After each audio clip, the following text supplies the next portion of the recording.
Welcome to the Indie Author Roadmap, the podcast for new and aspiring indie authors. We're your hosts, Rachel and Rob, here to help guide you on your writing journey. Join us each episode as we share tips, insights and practical advice to help you take the next steps towards becoming a successful indie author. Whether you're working on your first book, navigating self-publishing, or looking to connect with fellow indie authors, this is the place for you. So grab your notebook, settle in, and let's hit the road to your publishing dreams. Because right in the end is just the beginning. Hello and welcome to the very first episode of the Indie Author Roadmap, sponsored by Beecham's, because Rachel's got a cold, and Carlin, because I've got a hangover. This is the first episode, and it's great to be here. Hello, Rachel. Yeah. Hello, Rob. And it's setting the tone for the rest of the year. Yeah. You're always ill, and I'm always hungover. This is going to be great, isn't it? Just manage expectations. Isn't it? Right, I need to find my notes again, because I keep losing it. This is just going to be so bad. Right. So let's, I guess we'll have to introduce ourselves. Yeah. Do you want to go first? Or shall I? Yeah, sure. I don't mind, whichever. Rachel is a name, and then I have a secret pen name. And then a quick overview of my writing background. Would you want to say your pen names? Well, yours is secret, so you can't say one of them. Exactly. we should just come up with a name for it, a code name. X. Pen X. Yeah. I'm Rob Radcliffe, and I write under Rob Radcliffe and RJ Radcliffe. No thought was gone into the second pen name. I just, and the reason for that was I started off writing everything under Rob Radcliffe, and it's not a secret. It's just two vastly different genres that I'm writing under, and that's the reason for the pen names. Although sometimes I wish I'd never had. But it's just one of those things. Sometimes I like the fact I've got two, other times not. More for the readers, really, having a pen name, because the amount of times I used to send out newsletters and I get emails back by readers saying, I don't want to know about that one, I want to know about the other book. So that's why I eventually split. And it's quite nice. It's not very nice in the fact that I have to run basically two authors when it's just me writing, but that's it makes for some interesting TikToks when I'm having an argument with my other pen name. Yeah, so that's basically me in a nutshell.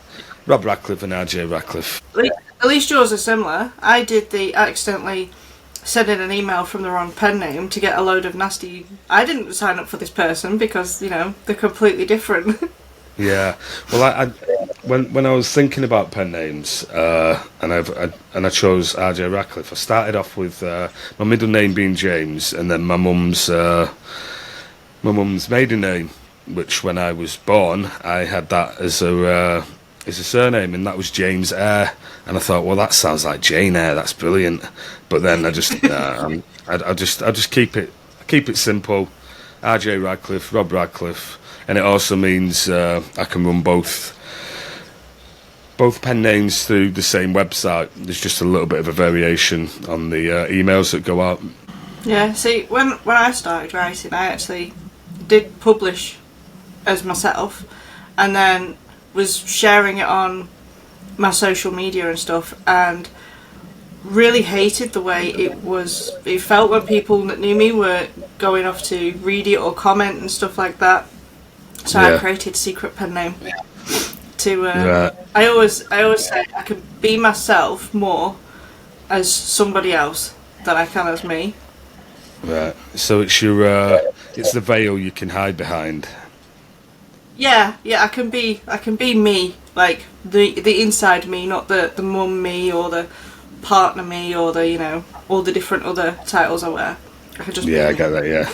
Yeah, it's literally just a genre split, which is the reason for it. Yeah. And because I've written in quite a few genres, and these are the two genres at the moment that I'm enjoying writing in, and I'm very aware that one day I'd like to write some thrillers. Certainly it will mean another pen name. So that's why I've been putting that off. Yeah. Well, that was why I decided to write under this name was because that it was kind of a confidence thing. As the more I wrote, the more confident I got, and then I was like, okay, I can actually put me out there. Yeah. So what genres do you write in? So paranormal romance, urban fantasy, and crime. So British crime, police procedural thing. What's yours, lad lit? Mine is Ladlit. Chiclet's naughty younger brother is the tagline to my Ladlit series, and Is that actually a genre, or is it one you? Is it actually a genre, or is it one you've?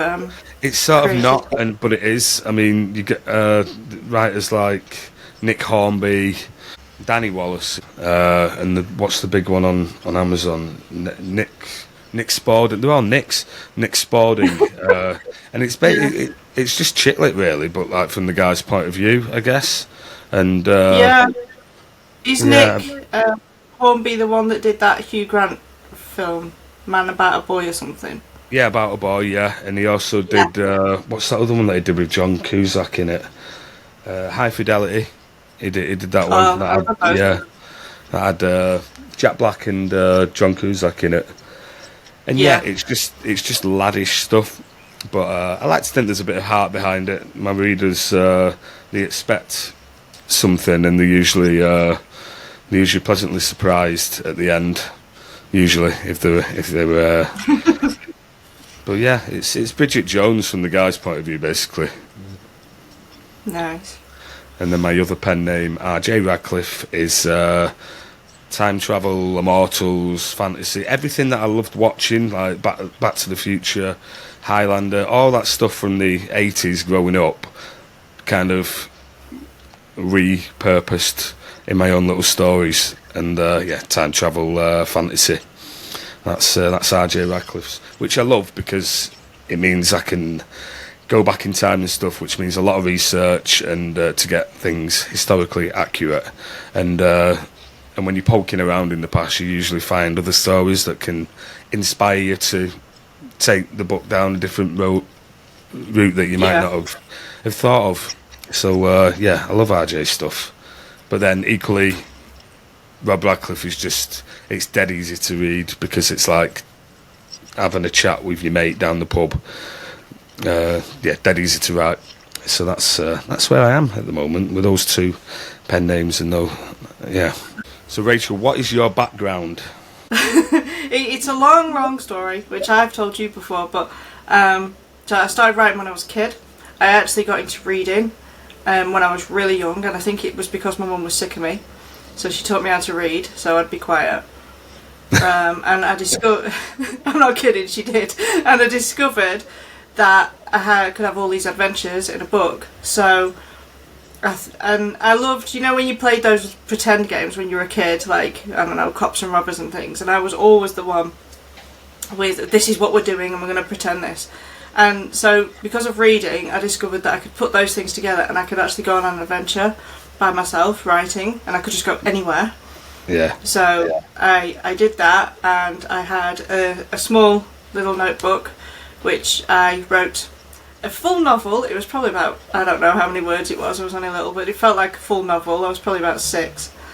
And because I was a big Roald Dahl Narnia fan, so it was all about magic pancakes and them giving you magic powers and stuff. And then I've just always written. Used to steal notebooks from the school stock cupboard and fill those up with stories.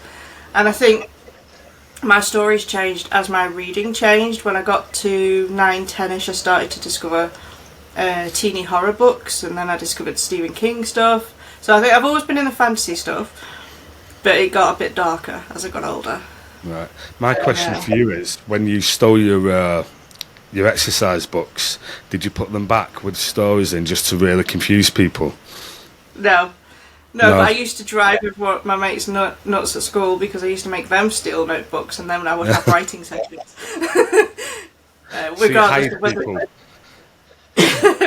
Regardless of whether they were writers, it's like, we're going to write today at lunchtime, because it was just a fun thing to do. But I was the bossy one at school, if you can't tell. Yeah. So I did that.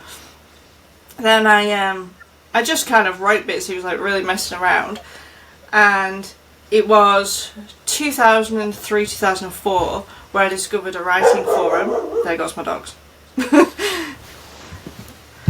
I discovered a writing forum, and they had like sharing your stuff. So I discovered NaNoWriMo, and it had actually just started. It was the first week, so I was like, right, I'm gonna do this. So I wrote my first novel really fast in Nano, and then I wrote that same book 5 times, as you do on your first. I think everyone's first book takes ages. You wrote it 5 times. What do Yeah, you mean? 5. That's 5. How? Why? So I wrote it for the NaNoWriMo, Right. and it was quite fun. And then I decided I wanted to write it from a different point of view, so I rewrote it. And then I decided I wanted to write it in third person, so I rewrote it again. And then I decided I wanted to go back to third person, so I did it once more. And then But you already had it. You already had it. Why did you need to write it again? I don't know, I just did. I was really enjoying it, and to be honest, I've actually published that book now. But, Right. so you can't write it anymore then? I mean, I could change it again if I wanted to, but it was just a really fun story. But actually, while I was, before I did that, I was actually used to play a game, well I still play it, a game called The Sims, where I used to write stories online, and I would video my Sims characters, acting out my stories, got into all this video editing stuff. It was really cool, got onto the EA Games official website with that, and won some stuff. We used to get advanced copies of the games, and so because I had reader followers on there, that was actually what got me to write the book that I wrote 5 times. But yeah, and then when I actually had finished it and decided I was happy with it, kind of, I was like, right, did you ever buy those yearbooks, the Writers and Artists yearbook? Yeah. It had like all the list of all the publishers. So Sort I of had that. Sort of like before the internet. Well, the internet was there, Yeah. but this is I had 2004, 2005, 6, yeah. Yeah, exactly. So I had that, and I was trying to learn how to query, and then Facebook arrived. So I joined Facebook, and I was like, oh, I'll search and see if there's other writers. And there were other writers, so I just added some writer strangers, and then there was an English writer called Matt Shaw who I added, and he started publishing these books. I'm sure he did something stupid like 50 books in a year. Yeah. But he introduced the idea of KDP, and I was like, oh, what's that? He probably wasn't rewriting them 5 times each then. No, he wasn't, and no, but he wrote books that were, don't shout me if I get them wrong, I'm sure they're like 30 to 50,000 words long, and he was just publishing them, and like, there was no, you wrote them, you published, and you had readers, and you just did the thing that you really wanted, that was what I wanted. I wasn't after the big, let's get famous, it was just write a book and see people reading it. Yeah. So I joined KDP, and not look back. Right, and not look back. He still writes like a madman. He's always putting books out. I still have him on my Facebook. You still read him? You chat to him? Do you know him? No, I've met him once. He's really cool. He's really gory. He writes extreme horror, if you like extreme horror. But he's really cool when I've spoke to him and stuff. So I started writing when I started. My granddad gave me a Jack Higgins book called Sheba when I was about 13 years old, and I'd never really read before then, and I just fell in love with reading. And fortunately for me, Jack Higgins has got like 90 novels out or something, so there's plenty, and I just bought everything that he had, and it was thrillers, very Jack Reacher-ish before Jack Reacher, and yeah, I just devoured everything. And from there, I got ideas of my own, and sort of my first book, which I've dug out, also on little exercise books, but I didn't steal mine. This was my first book when I was grounded when I was 15, and I wasn't allowed to do anything. I wrote this, handwritten, obviously, and it's just the crappiest version of a Jack Higgins book you'd ever read, but it was my first what go. Were you grounded for? What were you grounded for? I was grounded for smoking weed and at the back of the school and going. I don't smoke weed, but I did. Peer pressure and all that when you're 15, and then yeah, going into class green. And yeah, I was suspended for 2 weeks and grounded. Fortunately, I got a part-time job out of it as well because I was suspended. At home, I wasn't allowed to do anything, so I started writing. And but one of my dad's clients, he's an accountant. He said, "Well, you can go and work there for free for 2 weeks. You're not just having it off." And got a part-time job. I was there till I was about 17, which silver lining and all that. Yeah, and you started your writing. And I started my writing, yeah. And I started writing this. I was writing it every dinner time at this place that I was working. Yeah, it was great, and I continued writing. I wrote the sequel to this crap one, and then another book which was all thrillers, all very ripping off Jack Higgins, and then I just stopped writing. But I was reading everything then. I discovered Jeffrey Archer and the way he puts twists at the end of these books, and I love the fact that there was always a twist at the end of his books. And I just started reading every genre, anything I could get my hand on. It didn't matter as long as it was a story. And then in my mid-20s, after reading a lot of chick lit and ladlit, I wrote The Race, which was my attempt, and it was the first time I'd written in first person from 4 different points of view. And then I wrote Meat Market, which was a zero to hero story, which I loved, and it was again first person, so I was right behind the eyes of the character, as was the readers. And then I didn't really write anything for a while, and I published those two in 2015, and people started reading them, and people started wanting a Meat Market sequel, of which I had none.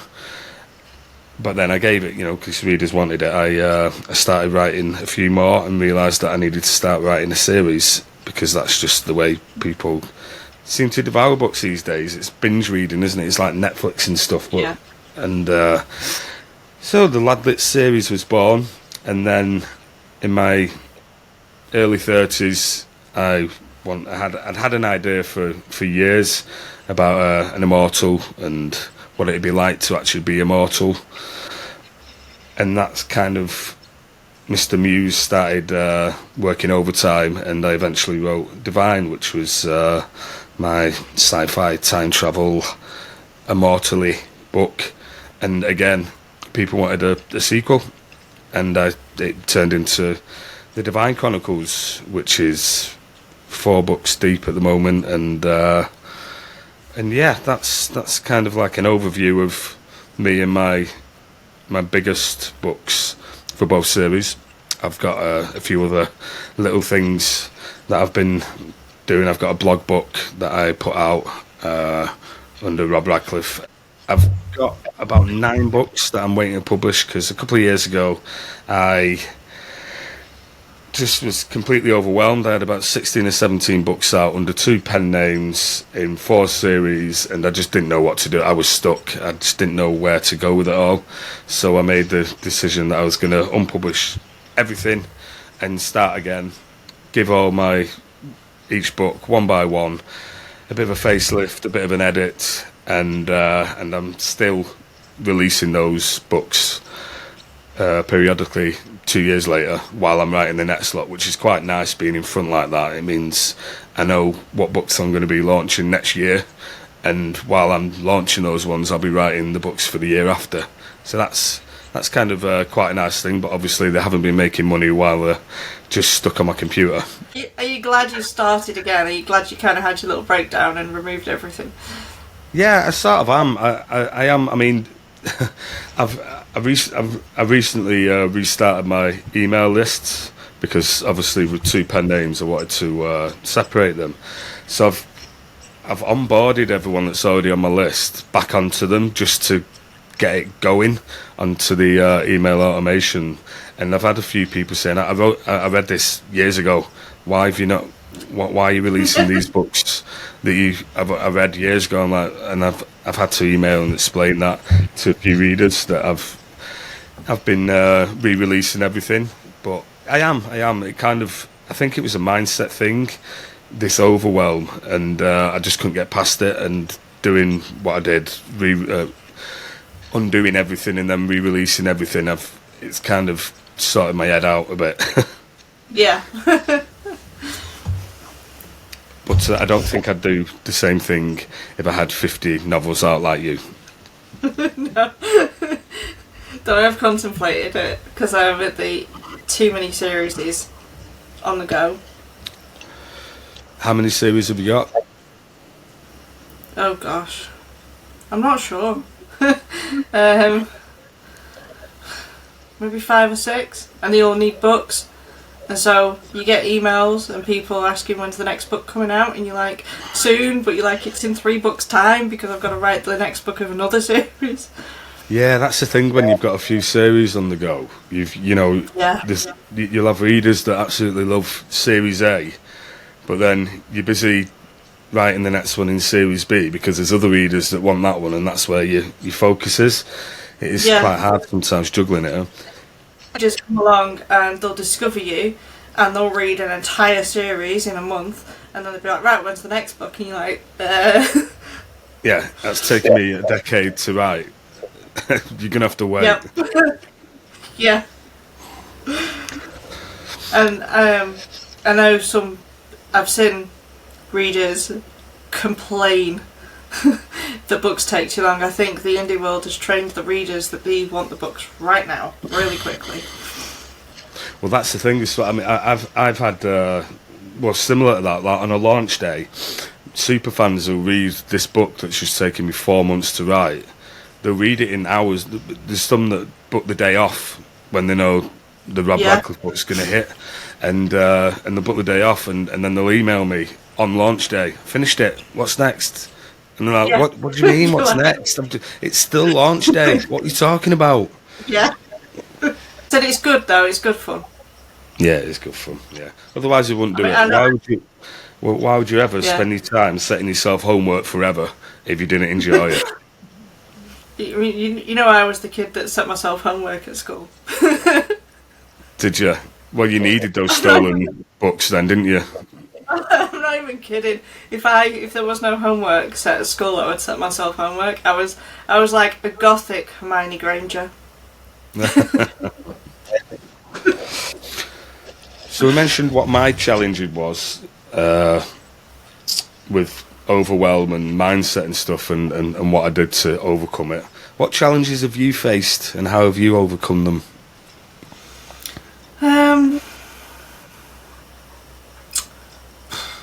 Burnout was one. I think balancing everything has been the big one, and having this massive to-do list, because like when you publish one book, there's not a lot to do. You publish the book, you get it out, you start a mailing list, you do all that stuff, and then the more books you get, the bigger your workload becomes, and then the bigger your fan base becomes, and then you've just got more stuff, and you discover more things. Because I think because I started like right in the early days of KDP, I've learned all the things along the way, and so you get things that come along, like Instagram comes along, TikTok comes along, and you feel like you've got to be everywhere. All the shiny things. Yeah, and it's like now everyone's doing Kickstarters, and everyone's doing like 6 accounts on TikTok with 3 posts a day, and they just do. You feel that can kind of feel overwhelming. It's knowing where to put your time, because you're only one person. Yeah, and that's been my biggest struggle. Especially if you've got more than one pen name as well. You have to cut yourself in half, or 3 or 4 anyway, and then have it, because I've got Facebook, TikTok, Instagram, which I never go on, for each pen name, and it is hard, just coming up with new stuff, or just TikTok 3 times a day is 6 times a day if I was going to really focus on it, and then that takes you out of your writing time and stuff. I mean, I guess once you're consistent, it becomes part of your day. But it's just getting there, I think. If you're going to go down that route, your brain just feels scattered with everything. I know mine does, and then you get into not knowing what to do. So you sit down to write, and you're trying to figure out what you should be doing in that moment. Yeah. So what motivates you to keep writing and publishing now that you've done half a century of books? I really just enjoy the writing and the reader feedback.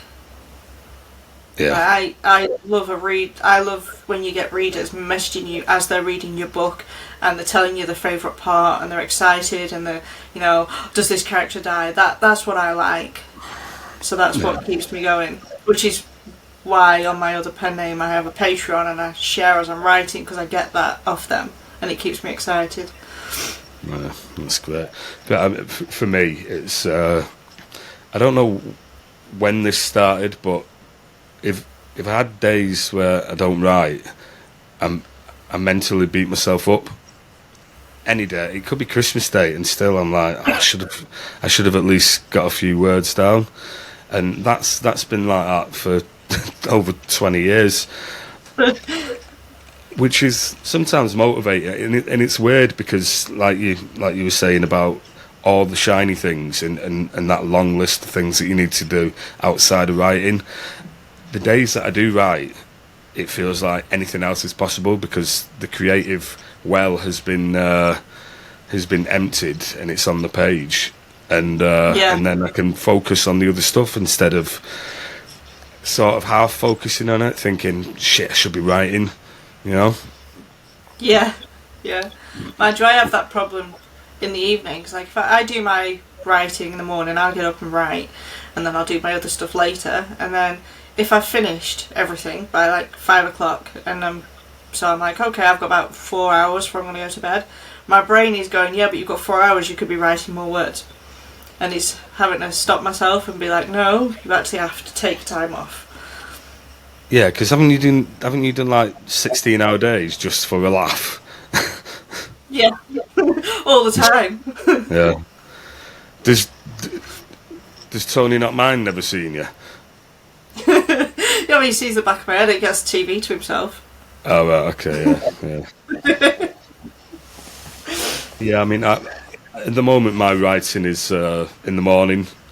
In fact, I try and get in this little writing shack for about 5 a.m. Until about 2 hours till 7, and then the house wakes up, so I'll go back in and do the usual morning routine. 2 hours, I'll usually get between 1,500 words to 2,000 words down, and then I'm, like I said, I can focus a bit better for the day because I've got the words in the bank, so to speak.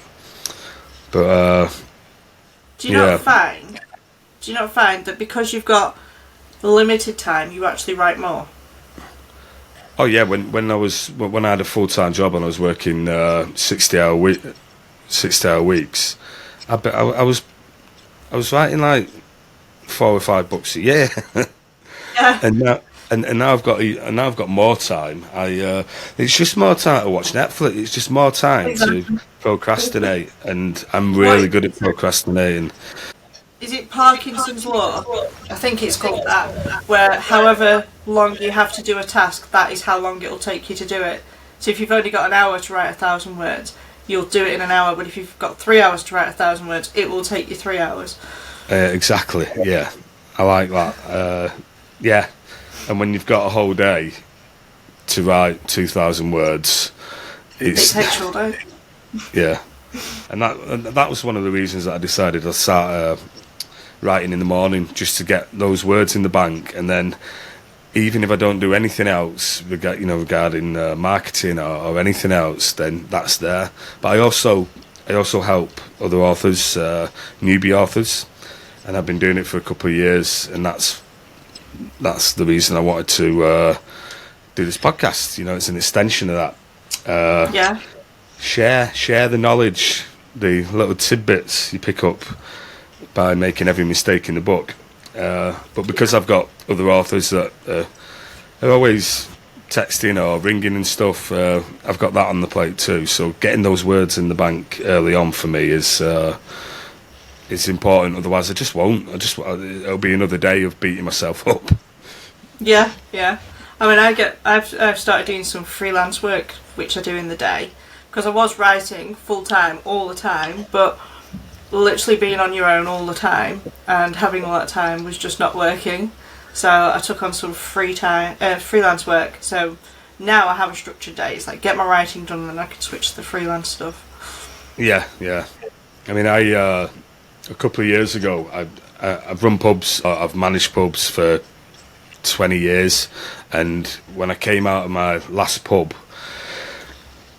I thought I'll just write.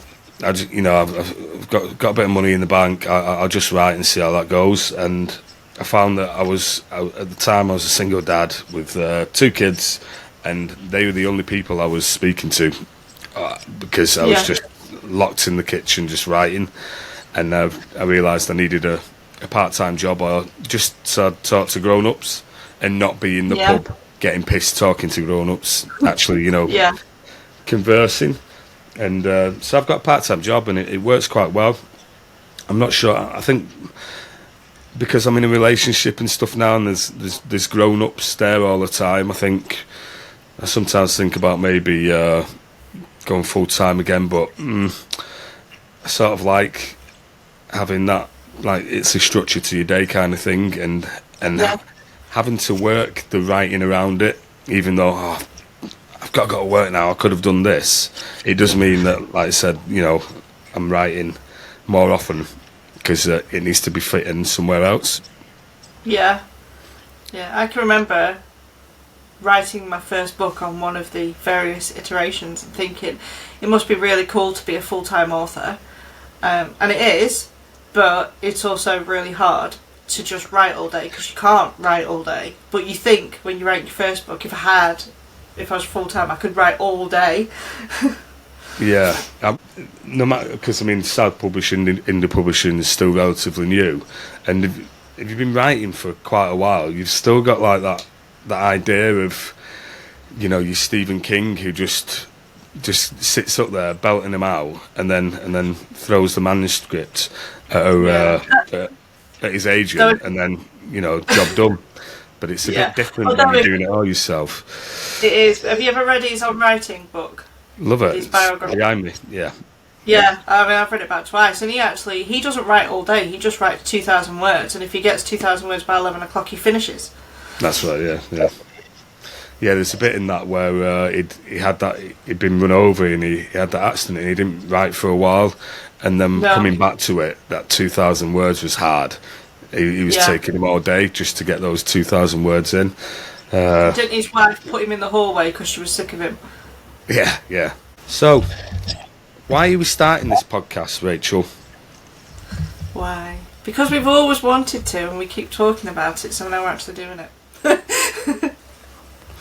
I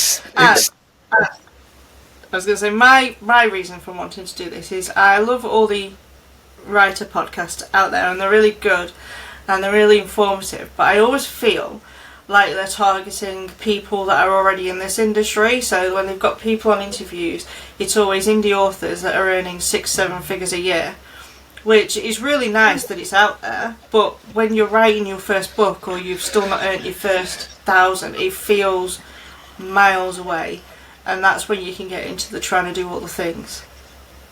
And I think we can forget that even like the big indie authors started at zero. Yeah. I mean that's the same thing. I mean, I love writing podcasts, and my favourite bit is when it's the hosts just chatting though. And it's nice. Yeah. It's nice when the guests come on, but like you said, usually the guests are full-time authors earning 20 grand a month, and for the new author, for the newbie, that's just like, well, I don't really need to know about that now. I need to know about how to get a cover or what genre I'm Yeah. actually writing in, and just the simple, more back to basic things, Yeah. and that's because I've been helping authors, and these are the questions that I've been answering over and over and over again, just to sort of get in the head how it is, especially being a new author. I mean, I feel like I'm a new author every time I put a book out, but Yeah. obviously, So. yeah, but I do know all the ins and outs of the publishing roadmap, let's say, and yeah, it's nice. It'd be nice to give back to newbie authors, because it's always good to pay it forward. Even 50 books in, when I listen to podcasts, I like when they're talking about the same as you, when they're talking about their own writing, when they're talking about their word counts, when they're talking about the mistakes they've made, their writing routines. I like listening to all that because they're still learning. Yeah, exactly, and it's what you're doing as well.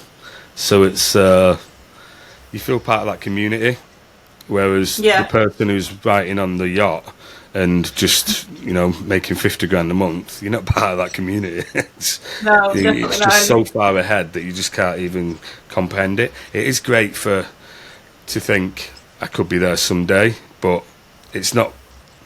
It's not practical, and that's the sort of podcast I'd like. I'd like to have a more practical one, and yeah, and that's the reason for the indie author Yeah. roadmap for me, and also I, to I, create a I'd community. Yeah, I'd like it that when we've got several hundred episodes under the belt, that you've got some newbie author that's like, how do I go and get a cover? And they'd be like, oh, there's an episode there on my getting my first cover, or Yeah, yeah, it's like an idiot's guide to being an indie author. oh yeah, absolutely. Because I mean, I can be a right idiot. Yeah, idiot's guide by idiots. Yeah, Oh, exactly. idiot. Yeah, the blind leading the blind. Yeah. So, how do you see this podcast being structured? What are we going to be giving the listener or the watcher? Yeah. Me personally, I'd like to have episodes that are focused on kind of like each granular bit of the journey of getting your books written, published, even down to the whole fiasco of, if you're not in America, having to go and get your TIN number. Right, yeah. Yeah, because there's so many little bits, and that's the way I see it. Like, every episode I'd like to be a lesson in some way. Yeah, I mean, I like the idea of doing a segment on writing and sort of having accountability. A little. This could be like a little accountability group for the writer, and Yeah. because I am the prince of procrastination, I know how you need accountability. Well, I certainly do. I'm sure there's quite a few writers out there that do. And we can be your accountability buddy if you if you reach out. I'm always on Facebook, so I'll definitely be there to G you on, kind of thing, and just community. It's there's nothing better than the indie author community because everyone helps each other. There's no airs and graces. It's great. No one looks down the nose at the next person because it wasn't that long ago they were there, and that's what I'd like. I'd like to see, and also, like you said, the granular things of publishing, just to set them out, and that's the reason this is called the Indie Author Roadmap. So it is a roadmap for the newbie author to right. So I need to do this, and then how do you do it? Well, we will tell you and show you, because we have our YouTube channel. It'd be great to put on some follow-alongs. But yeah, definitely the community as well. And it'd be really cool to see people who are just listening, writing their first books, and being able to watch them publish their first books, and absolutely share them on the episodes and go, look, somebody's published this book. Yeah, because there's nothing better than the new author publishing the first book. It's everything, and one of when I help my authors, it's the most exciting thing, and I'm excited for them because I remember what it was like being the first one. Because usually when you're writing your first book, you don't think you're going to be writing another 10. It's just everything's in that one. Usually the further you get down the line, that first book, you hate it because you've learned a lot more. But at the time, that first book is everything, and that's exciting. Yeah. Do you remember hitting publish that first time? Yeah, I do actually. Yeah, because I had for quite a few years I've been just writing books and then just leaving them and then getting the next one. So I had about 4 or 5 novels, and I published The Race and Meat Market in the same week, and it was exciting. I wasn't members of communities and stuff. It was just me, but it was exciting for me and my grandma, because I told her, she was my editor back then. But yeah, it was exciting. And then when I got the first reviews through, and they were most of them positive, I was like, well, people are getting it. I can do this. What I thought came across is obviously coming across to other people. So I thought, yeah, brilliant. Yeah, it was exciting. And you? Can you remember publishing all those books back? Yeah, I remember. It took me ages to hit publish, and then when I did, I was like so afraid, and it was like the day after I was like, I'm just going to go on and publish the book. No one wants to read it, I'm just going to publish the book. And my first month, I got 11 sales, and that was because that was back in the days where you used to go and share your book in the Facebook groups. Yeah. When there were, so I managed to get 11 sales my first month, and it was such a mixture of excitement and oh my god, I want to unpublish because it was just so scary to put it out there and then know that people would be able to have an opinion. It gave me a bad review that would make me want to stop writing. Yeah, I think reviews is definitely going to have to be a podcast episode. Well, just read your 1-star reviews. Yeah, 1 stars. I think that's important as well, to have that as an episode, especially for the new author, because it can proper cripple you if you get that 1-star review. You forget about all the 5-star ones. People gushing. It's that one. And I had an author buddy of mine, Adam. His first book, and he said, "I've got this 1-star review," and I had to talk him. I said, "Don't worry about it. They're a dick for writing it, And it took him a while, I think, to think. Yeah, actually, yeah, you're right. And we definitely have to do an episode on reviews and stuff like that, and the mindset you have to take. I don't read any of my 1-star reviews ever, and I've not read them for years, purely because I remember reading one. And it upset me for ages, and I'm just like, this is someone's opinion, it doesn't matter. I love them, mate. I love them. Because, you're weird. I know, read yours. I think that's working in the pub trade for so long. You've got such a thick skin. Nothing's getting near you.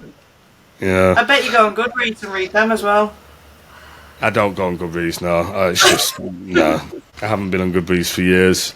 And that's just that's a whole other thing, Goodreads.